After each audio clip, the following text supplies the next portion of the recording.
एक सांसद हैं भोपाल की, सुना है कि नहीं सुना है? मैं उनको साध्वी नहीं बोलता हूं, क्योंकि साध्वी की भाषा में ना हिंसा नहीं होती है। जो सन्यासी होता है वो नफरत की बात नहीं करता है। जो सन्यासी होगा वो नफरत की बात नहीं करेगा, और जो नफरत की बात करेगा वो सन्यासी नहीं हो सकता है। इस बात को याद रखिएगा। तो वो जो सांसद हैं उन्होंने हिंसा की बात की, तो मुझे इसमें ना एक जो है साजिश दिखाई देता है। साजिश जानते हैं क्या है? वो सांसद महोदया एक्चुअली जय शाह के पापा का मजाक उड़ा रहे थे। जय शाह के पापा का मजाक कैसे उड़ा रहे थे? देश का गृह मंत्री कौन है? अमित शाह है ना। तो कानून व्यवस्था का पालन करना किसका काम है? अमित शाह का। तो साध्वी ये कह रही थी कि अमित शाह निकम्मा है, इसीलिए अपने घर में चाकू तेज कर लिए। यही कह रही थी ना। उस बयान का यह भी मतलब तो निकाला जा सकता है कि आप इस देश के बहुसंख्यकों को डरा रहे हैं और आप ये बता रहे हैं कि जय शाह का पप्पा किसी काम का नहीं है, इसीलिए अपने घर में चाकू तेज कर लीजिए। यह बात आपको ठीक लगती है? यहां पुलिस के लोग वर्दी पहन करके खड़े हैं। क्या मैडम, हम ही लोग चाकू तेज कर लें तो आप लोग क्या कीजिएगा? उत्तर प्रदेश पुलिस की तरह मुंह से ही ठाई ठाई कीजिएगा? क्या कीजिएगा बताइए? बताइए इस देश की सिक्योरिटी फोर्सेज क्या करेगी? बताइए इस देश की पुलिस क्या करेगी? बताइए इस देश की न्यायपालिका क्या करेगी? बताइए इस देश की अदालतों में क्या होगा? बताइए इस देश में कानून व्यवस्था का क्या होगा? अगर हमको अपने घर में चाकू तेज करना है तो फिर गृह मंत्री किस लिए? अपने बेटा को बीसीसीआई का सेक्रेटरी बनाने के लिए? किस लिए है गृह मंत्री? किस लिए है रक्षा मंत्री? इस सवाल को अपने मन में पूछिए, और इस सवाल को जब आप अपने मन में पूछेंगे तब आपको समझ में आएगा कि यह नफरत की भाषा क्यों बोली जाती है। यह नफरत की भाषा इसलिए बोली जाती है ताकि हम आपस में लड़ने लगें, और जब हम आपस में लड़ने लगेंगे तो हमारा रेलवे बेच करके अपने दोस्त की तिजोरी में साहब पहुंचा देंगे। साहब ने कहा कि हम ट्रेन के डब्बे में चाय बेचते थे। गुरु, हम आपको चाय बेचते हुए तो नहीं देखे हैं, लेकिन रेलवे बेचते हुए आपको देख रहे हैं। गुरु, हम आपको चाय बेचते हुए तो नहीं देखे हैं, लेकिन बीएसएनएल बेचते हुए देख रहे हैं।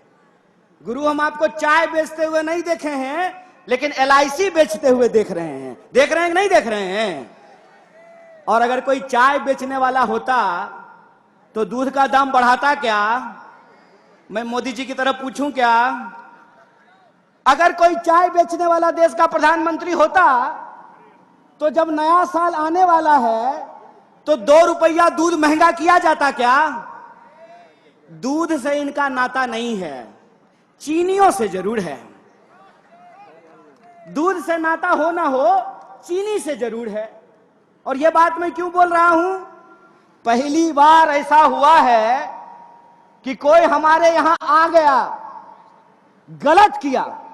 पूरी तरीके से भारतीय राष्ट्रीय कांग्रेस चाइना का विरोध करती है, उसकी निंदा करती है कि चाइना को कोई अधिकार नहीं है कि हमारी सीमा में घुसे, और अगर घुसेंगे तो हमको अपने देश के जवानों पे भरोसा है। हमारे घर में लोग फौज की नौकरी करते हैं, इसीलिए हमको पता है।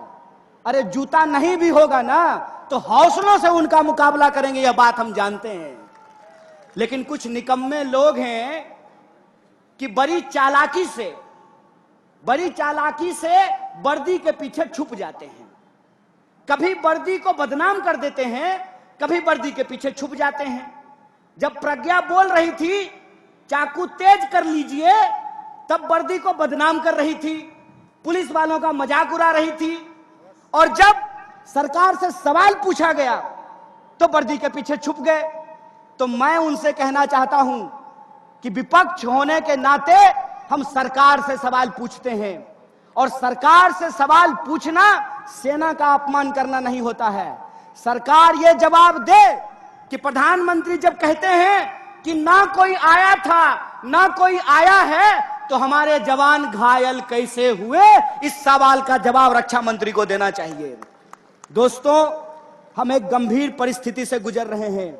इसीलिए भारतीय राष्ट्रीय कांग्रेस जिस तरीके से मजबूत विपक्ष की भूमिका निभा रही है, हमारे एक एक कार्यकर्ताओं को इस देश के एक एक घर तक पहुंचना पड़ेगा। और जो हमारी विचारधारा है, वैष्णव जनते तेने कहिए पीड़ पड़ाई जाने दे।